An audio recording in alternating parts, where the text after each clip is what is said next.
शंखचूड़ का असुर राज्य पर अभिषेक और उसके द्वारा देवों का अधिकार छीना जाना, देवों का ब्रह्मा की शरण में जाना, ब्रह्मा का उन्हें साथ लेकर विष्णु के पास जाना, विष्णु द्वारा शंखचूड़ के जन्म का रहस्य का उद्घाटन और फिर शव का शिव के पास जाना, शिव सभा में उनकी झांकी करना तथा अपना अभिप्राय प्रकट करना।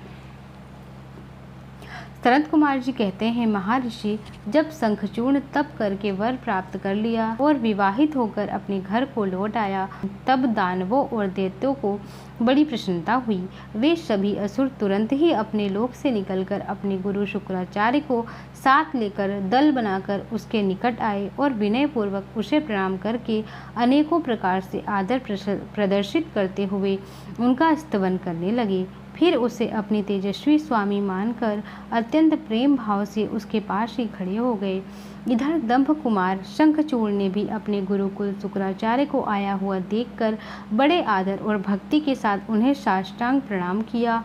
तदंतर गुरु शुक्राचार्य ने समस्त असुरों के साथ सलाह करके उसकी सम्मति से शंखचूड़ को दानवों का असुरों का अधिपति बना दिया। दंभ पुत्र शंखचूड़ प्रतापी एवं वीर तो था ही, उस समय असुर राज्य पर अभिषिक्त होने के कारण वह असुर राज विशेष रूप से शोभा पाने लगा।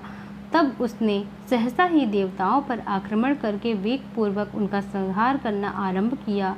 संपूर्ण देवता मिलकर भी उसके उत्कृष्ट तेज को सहन न कर सके, अतः वे समर भूमि से भाग चले और दीन होकर यत्र तत्र पर्वतों की खोहों में जा छिपे। उनकी स्वतंत्रता जाती रही। वे शंखचूड़ के वशवर्ती होने के कारण प्रभाहीन हो गए। इधर शूरवीर प्रतापी दंभ कुमार दानवराज शंखचूड़ ने भी संपूर्ण लोकों को जीतकर देवताओं का सारा अधिकार छीन लिया। वहां त्रिलोकी को अपने अधीन करके संपूर्ण लोकों पर शासन करने लगा और स्वयं इंद्र बनकर सारे यज्ञ भागों को भी हड़पने लगा तथा अपनी शक्ति से कुबेर, सोम, सूर्य, अग्नि, यम और वायु आदि के अधिकारों का भी पालन करने लगा। उस समय महान बल पराक्रम से संपन्न महावीर शंखचूड़ समस्त देवताओं, असुरों, दानवों, राक्षसों, गंधर्वों, नागों, किन्नरों, मनुष्यों तथा त्रिलोकी के अन्याय प्राणियों का एकच्छ सम्राट था। इस समय महान राजराजेश्वर शंखचूड़ बहुत वर्षों तक संपूर्ण भुवनों का राज्य उपभोग करता रहा। उसके राज्य में न अकाल पड़ता, न महामारी, न अशुभ ग्रहों का प्रकोप था। आदि व्याधियां भी अपना प्रभाव नहीं डाल पाती थीं। जो सारी प्रजा सदा सुखी रहती थी। पृथ्वी बिना जोते ही अनेक प्रकार के धान्य उत्पन्न करती थी। नाना प्रकार की औषधियाँ, उत्तम उत्तम फलों की रसों की युक्ति, उत्तम उत्तम मणियों की खदानें, समुद्र अपने तटों पर निरंतर ढेर के रत्न बिखेरते रहते। वृक्षों में सदा पुष्प फल लगे रहते। सरिताओं में सुस्वाद नीर बहता रहता। देवताओं के अतिरिक्त सभी जीव सुखी थे। उसमें किसी प्रकार का विकार नहीं उत्पन्न होता था। चारों वर्णों और आश्रमों के सभी लोग अपने अपने धर्म में स्थित रहते थे। इस प्रकार जब वह त्रिलोकी का शासन कर रहा था, उस समय कोई भी दुखी नहीं था। केवल देवता भ्रातृ द्रोहवश दुख उठा रहे थे। मुने महाबली शंखचूड़ गोलोक निवासी श्री कृष्ण का परम मित्र था। साधु स्वभाव वाला वह सदा श्री कृष्ण की भक्ति में निरत रहता था। शापवश उसे दानव की योनि में जन्म लेना पड़ा था, परंतु दानव होने पर भी उसकी बुद्धि दानव सी नहीं थी। प्रिय व्यास जी तदंतर जो पराजित होकर राज्य से हाथ धो बैठे थे, वे सभी सुरगण तथा ऋषि परस्पर मंत्रणा करके ब्रह्मा जी की सभा को चले। वहां पहुंचकर उन्होंने ब्रह्मा जी का दर्शन किया और उनके चरणों में अभिवादन करके विशेष रूप से उनकी स्तुति की। फिर आकुलता पूर्वक अपना सारा वृतांत उन्हें कह सुनाया। तब ब्रह्मा उन सभी देवताओं तथा मुनियों को छठास बंधाकर उन्हें साथ लेकर शतपुरुषों को सुख प्रदान करने वाले बैकुंठ लोक को चल पड़े। वहां पहुंचकर देवगणों सहित ब्रह्मा ने रमापति का दर्शन किया। उनके मस्तक पर किरीट सुशोभित था, कानों में कुंडल झलमला रहे थे और कंठ वनमाला से विभूषित थी। वे चतुर्भुज देव अपनी चारों भुजाओं में शंख, चक्र, गदा और पद्म धारण किए हुए थे। श्री विग्रह पीताम्बर शोभा दे रहा था और सानंदन आदि सिद्ध उनकी सेवा में नियुक्त थे। ऐसे सर्वव्यापी विष्णु की झांकी करके ब्रह्मा आदि देवताओं तथा मुनीश्वरों ने उन्हें प्रणाम किया और फिर भक्ति पूर्वक हाथ जोड़कर वे स्तुति करने लगे। देवता बोले, समर्थशाली वैकुंठ अधिपते, आप देवों के भी देव और लोकों के स्वामी हैं। आप त्रिलोकी के गुरु हैं। श्री हरे, हम सब आपके शरणागत हुए हैं। आप हमारी रक्षा कीजिए। अपनी महिमा से कभी च्युत न होने वाले ऐश्वर्यशाली त्रिलोकेश, आप ही लोगों के पालन हैं। गोविंद, लक्ष्मी आप में ही निवास करती हैं और आप अपने भक्तों के प्राण स्वरूप हैं। आपको हमारा नमस्कार है। इस प्रकार स्तुति करके सभी देवता श्री हरि के आगे रो पड़े। उनकी बात सुनकर भगवान विष्णु ने ब्रह्मा से कहा, बोले, ब्राह्मण, यह वैकुंठ योगियों के लिए भी दुर्लभ है। तुम यहाँ किस लिए आए हो? तुम पर कौन सा कष्ट आ पड़ा है?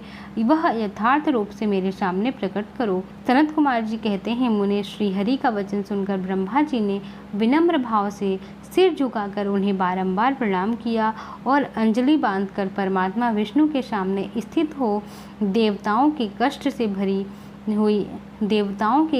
भरी हुई शंखचूर्ण की सारी करतूत कह सुनाई। तब समस्त प्राणियों के भावों के ज्ञाता भगवान श्री हरि उस बात को सुनकर हंस पड़े और ब्रह्मा से कहा, उस रहस्य का उद्घाटन करते हुए बोले। श्री भगवान ने कहा, कमल योनि, मैं शंखचूर्ण का सारा वृतांत जानता हूँ। पूर्व जन्म में वो महातेजस्विनी गोप था जो मेरा भक्त था। मैं उसके वृतांत से संबंध रखने वाले इस पुरातन इतिहास का वर्णन करता हूँ। तुम सुनो। इसमें किसी प्रकार का संदेह नहीं करना चाहिए। भगवान शंकर सब कल्याण करेंगे। गोलोक में मेरे ही रूप में श्री कृष्ण रहते हैं। उनकी स्त्री श्री राधा नाम से विख्यात हैं। वह जगत जननी तथा प्रकृति परम उत्कृष्ट पांचवी मूर्ति हैं। वही वहाँ सुंदर रूप से विहार करने वाली हैं। उनके अंग से अद्भुत बहुत से गोप और गोपियाँ भी वहाँ निवास करते हैं। वे नित्य राधा कृष्ण का अनुवर्तन करते हुए उत्तम उत्तम क्रीड़ाओं में तत्पर रहते हैं। वही गोप इस समय शंभु की इस लीला से मोहित होकर शापवश अपने को दुख देने वाले दानवी योनि को प्राप्त हो गया है। श्री कृष्ण ने पहले से ही रुद्र के त्रिशूल से उसकी मृत्यु निर्धारित कर दी है। इस प्रकार वह दानव देह का परित्याग करके पुनः कृष्ण पार्षद हो जाएगा। देवेश, ऐसा जानकर तुम्हें भय नहीं करना चाहिए। चलो हम दोनों शंकर की शरण में चलें। वे शीघ्र ही कल्याण का विधान करेंगे। अब हमें तुम्हें तथा समस्त देवों को निर्भय हो जाना चाहिए। सनत कुमार जी कहते हैं, मुने, यूँ कहकर ब्रह्मा सहित विष्णु शिवलोक को चले। मार्ग में वे मन ही मन भक्तवत्सल सर्वेश्वर शंभु का स्मरण करते जा रहे थे। व्यास जी, इस प्रकार वे रमापति विष्णु ब्रह्मा के साथ उसी समय शिवलोक में जा पहुँचे, जो महान दिव्य निराधार तथा भौतिकता से रहित थे। वहां पहुंचकर उन्होंने शिव जी की सभा का दर्शन किया।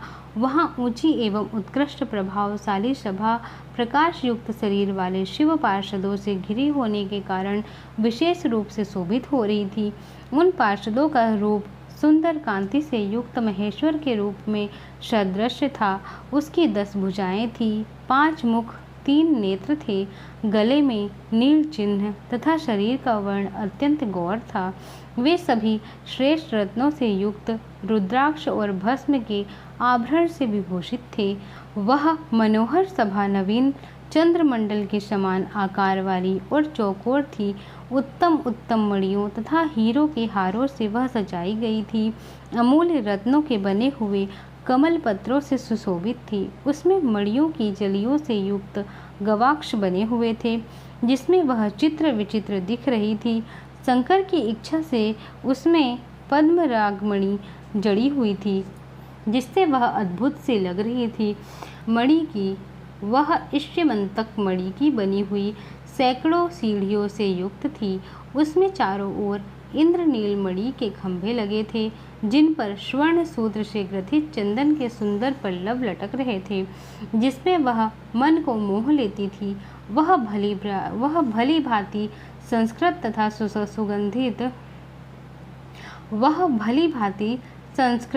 तथा सुगंधित वायु से सुवासित थी। 1 सहस्त्र योजन विस्तार वाली वह सभा बहुत से किंकरों से खचाखच भरी थी। उसके मध्य भाग में अमूल्य रत्नों द्वारा निर्मित एक विचित्र सिंहासन था। उसी पर उमा सहित शंकर विराजमान थे। सुरेश्वर विष्णु ने देखा, वे तारकाओं से घिरे हुए चंद्रमा के समान लग रहे थे। वे किरीट, कुंडल और रत्नों की मालाओं से विभूषित थे। उनके सारे अंग में भस्म रमाई हुई थी और वे लीला कमल धारण किए हुए महान उल्लास से भरे हुए उमाकांत का मन शांत तथा प्रसन्न था। देवी पार्वती ने उन्हें सुवासित तांबूल प्रदान किया था, जिसे वे चबा रहे थे। शिवगण हाथों में श्वेत चवर लेकर परम भक्ति के साथ उनकी सेवा कर रहे थे और सिद्ध भक्ति व सिर झुकाए उनके स्तवन में लगे थे। वे गुणातीत, परेशान, त्रिदेवों के जनक, सर्वव्यापी, निर्विकल्प, निराकार, स्वेच्छानुसार साकार, कल्याण स्वरूप, माया रहित, अजन्मा, आज्ञ, माया के अधीश्वर, प्रकृति और पुरुष से भी परात्पर, सर्वसमर्थ, परिपूर्णतम और समता युक्त हैं। ऐसे विशिष्ट गुणों से युक्त शिव को देखकर ब्रह्मा और विष्णु हाथ जोड़कर उन्हें प्रणाम किया और फिर उनकी स्तुति करने लगे। विविध प्रकार से स्तुति करने के बाद अंत में वे बोले, भगवान, आप दीनों और अनाथों के सहायक हैं। दीनों के प्रतिपालक, दीन बंधु, त्रिलोकी के अधीश्वर और शरणागत वत्सल्य गौरीश, हमारा उद्धार कीजिए। परमेश्वर, हम पर कृपा कीजिए। नाथ, हम आपके ही अधीन हैं। अब आपकी जैसी इच्छा हो वैसा करें।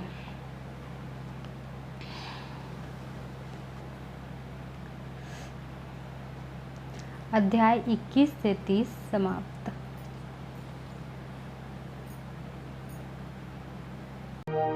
ओम नमः शिवाय।